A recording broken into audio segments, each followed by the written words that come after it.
Jogarian itu bisa dikenal sebesar ini, bisa pengelolaannya sebaik ini, itu juga bukan karena kemampuan kita, yaitu karena kita membuka diri pada relawan. Nah, bahkan yang tahun lalu itu kurang ada sepekan terakhir Ramadan itu orang Perancis yang awalnya itu dia ya kayak traveler gitu, kemudian mungkin dari masjid ke masjid ya.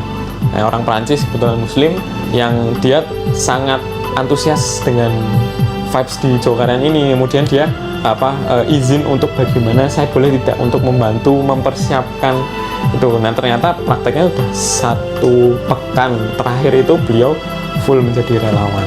Kurang lebih dananya dalam 1 bulan itu kemarin kami merumuskan itu kebutuhan untuk buka puasa selama 1 bulan itu di 1,5 miliar. Nama saya Bu Warija. Jadi aku juga nggak tahu uangnya tuh kemana gitu loh. Ya, waktu susahnya tahun 96 di rumah saya tuh saya tambah sampai kerdus-kerdus. Bener.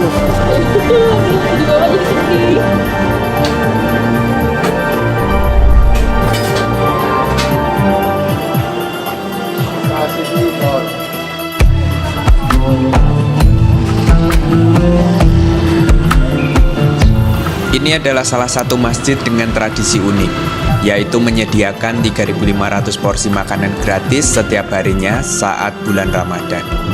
Di bulan yang suci ini, seluruh umat muslim berlomba-lomba mencari kebaikan dengan cara memperbanyak sedekah dan berbuat baik. Salah satu yang bisa dilakukan yaitu membagi makanan pada yang membutuhkan dan memberi takjil pada jemaah masjid. Seperti yang dilakukan oleh salah satu masjid yang telah menjadi sorotan banyak media hingga warga negara asing karena tradisinya yang unik. Masjid ini bernama Masjid Jogokarian, terletak di daerah istimewa Yogyakarta. Lalu, seperti apa proses penyediaan 3.500 porsi takjil, dari mana dananya, dan kenapa memilih menjalankan program ini? Aku akan ajak kalian untuk melihat prosesnya secara langsung. Dengan mengucapkan Bismillahirrahmanirrahim, Kampung Ramadan Jogokarian 2024 resmi dibuka. Kita teriak dengan takbir. 3.500 porsi merupakan jumlah yang sangat banyak. Untuk itu, mereka membutuhkan 250 kg beras setiap harinya. Dan tentu saja, untuk menanak nasi sebanyak itu butuh proses yang lama. Beruntung mereka punya relawan takjil yang siap membantu kapanpun. Biasanya setelah sholat subuh di masjid, para relawan sudah mulai membersihkan piring, sendok, gelas, dan lainnya. Bapak di sini sebagai relawan itu sejak kapan? Apakah ini yang pertama atau sebelum-sebelumnya pernah? Gini, saya aktif di Masjid Jogokarian itu pernah sejak kecil.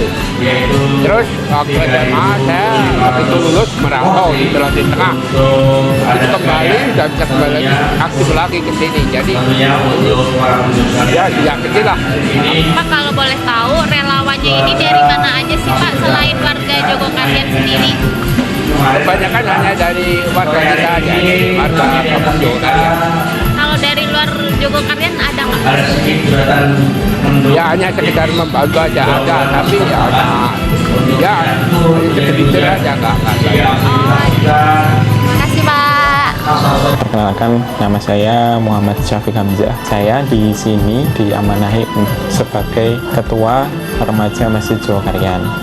Nah, dari perjalanan sebelumnya, karena kan ada hal unik yang biasanya itu ada di Jogokarian yang sekarang banyak diduplikasi dan ditiru oleh masjid-masjid yang lain, dimana kita tidak menamakan kepanitiaan Ramadan itu dengan panitia Ramadan Masjid Jogokarian misalnya, atau masjid apa, tapi kita mengadakan event di bulan Ramadan ini dengan headline kampung. Jogokarian itu kan nama kampung, Mbak, dengan masjid sebagai pusat kegiatan masyarakat kampung juga.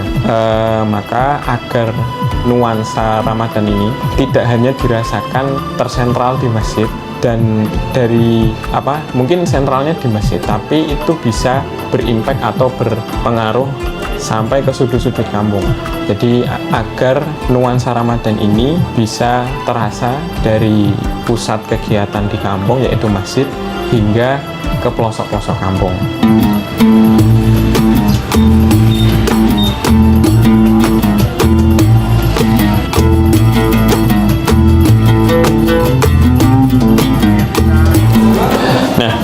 Sebelumnya kalau dari pertama ada landasannya mengapa kita menggunakan membagikan ya buka puasa secara gratis dengan porsi yang lengkap dan porsi yang banyak. Nah itu sebenarnya juga ada landasannya Mbak. Kenapa? Karena sekarang dulu atau mungkin sekarang juga masih terasa ya stigma di masyarakat itu bahwa buka puasa ini itu hanya diperuntukkan untuk dari yang mampu kepada yang tidak mampu. Nah stigma di masyarakat itu bahwa sedekah buka puasa itu hanya dari yang mampu ke yang tidak mampu.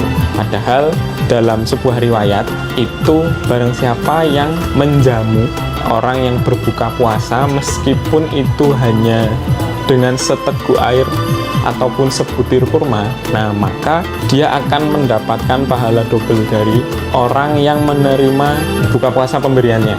Nah misalnya saya ngasih ke Mbak, pahala Mbak itu jadi punya saya dan tidak mengurangi pahala Mbak. Nah itu semangat yang kita jadikan landasan untuk membuat program ini. Nah harapannya dalam prakteknya itu orang yang berbuka puasa itu dari semua kalangan, semua latar belakang pendidikan, semua latar strata sosial itu bisa berbuka puasa bersama di masjid. Nah itu yang pertama. Di Masjid Jogarta ini supaya mudah diterapkan, maka panitia itu membuat rumusnya, istilahnya yang bagaimana orang itu bisa bersedekah meskipun semampunya dengan cara kebutuhan porsi takjil. Kita hitung kebutuhan porsi takjil dalam sebulan itu berapa, kita kerucutkan kebutuhan dana untuk takjil selama sepekan berapa, kita kerucutkan lagi selama 1 hari itu berapa, dan kita kerucutkan lagi selama 1 orang itu proporsinya itu harganya berapa. Nah kalau di tahun ini kita sedekahnya itu 15.000 per porsi. Nah supaya harapan masyarakat itu siapapun bisa bersedekah. Mau bersedekah berapa? Seporsi, 2 porsi, ataupun kurang dari itu tetap bisa bernilai pahala 2 kali. Nah, penduplikat. Jadi pahalanya duplikat lah, penggandaan pahala istilahnya.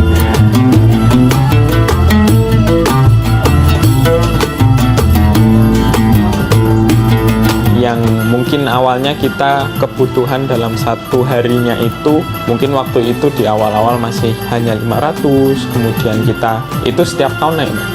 Ini tahun pertama mungkin 500, tahun berikutnya kita tambah 1000, akhirnya bertumbuh, kebutuhannya bertambah. Nah kita naikkan lagi menjadi 1000 dan 1500.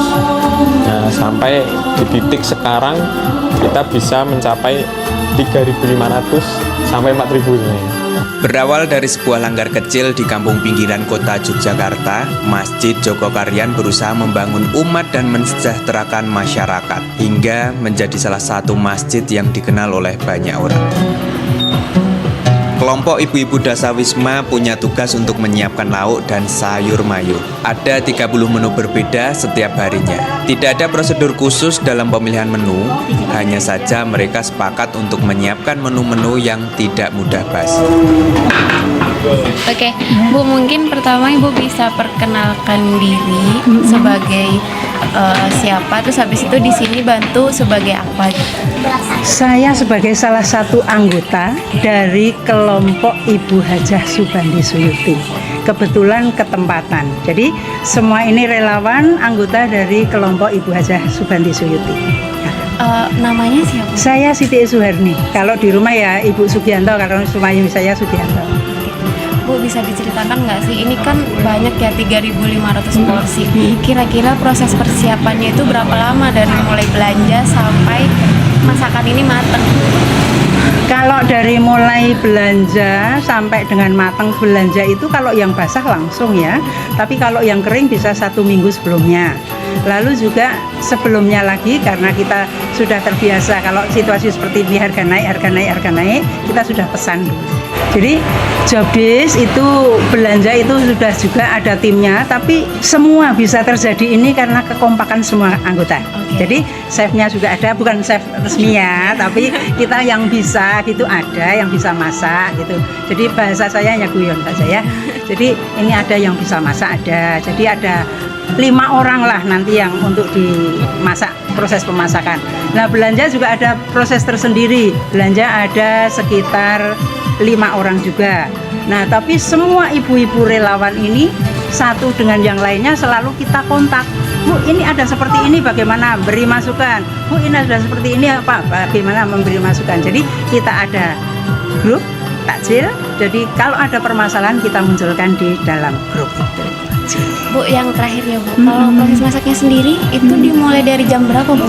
Kalau tadi tepatnya jam 5. Jadi jam 4 daging sudah saya minta untuk datang.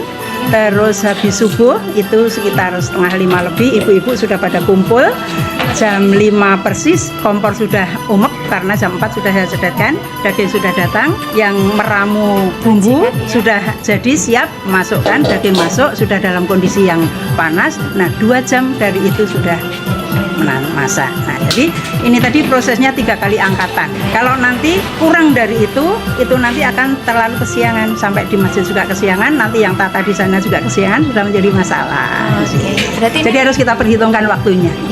ngangkutnya berarti jam berapa nih Bu nanti? Ngangkutnya ini setelah luhur, ini kita ngangkut ke masjid. Jadi nanti ibu-ibu ada yang ngawal satu di sana, serah terima dengan masjid. Terus nanti ibu-ibu yang lain yang nanti siap di sana itu asar itu sudah siap di sana untuk ikut berpartisipasi bersatu dengan relawan Masjid Jogokaryan. Baik, terima kasih Bu.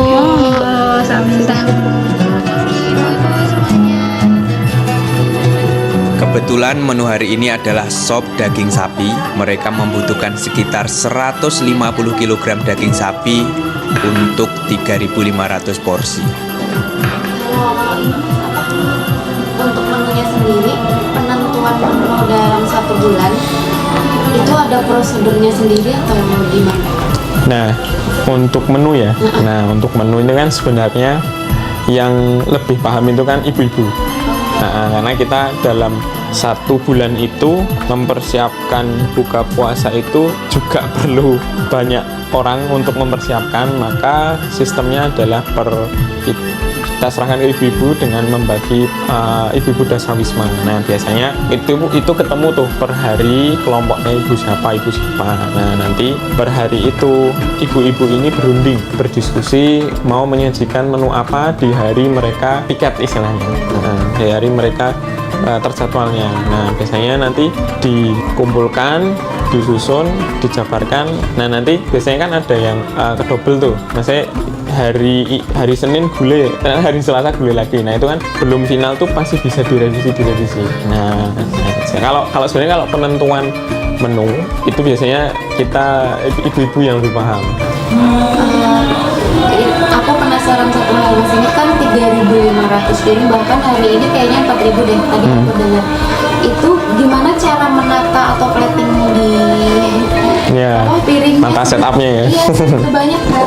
Sebenarnya semangat kami itu asal bisa terbagi semua. Nah, itu tugasnya kelak. Nah, itu semangatnya. Jadi supaya bagaimana cara 3.500 sampai 4.000 piring ini bisa terdistribusi pada masyarakat luas secara ya semaksimal mungkin.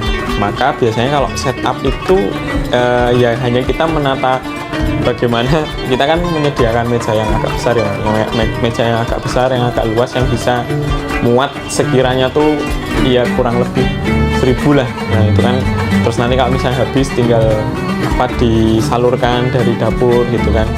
Nah, itu. Nah, untuk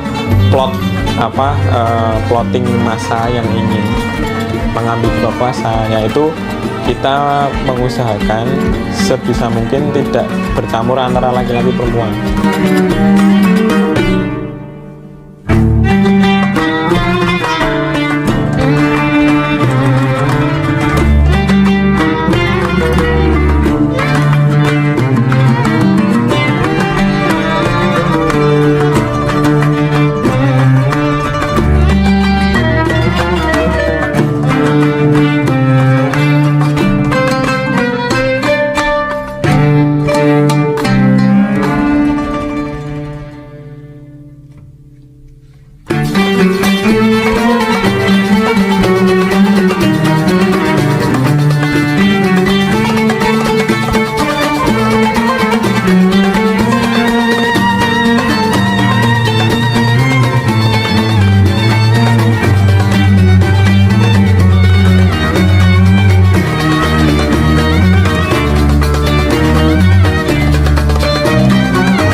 Thank you.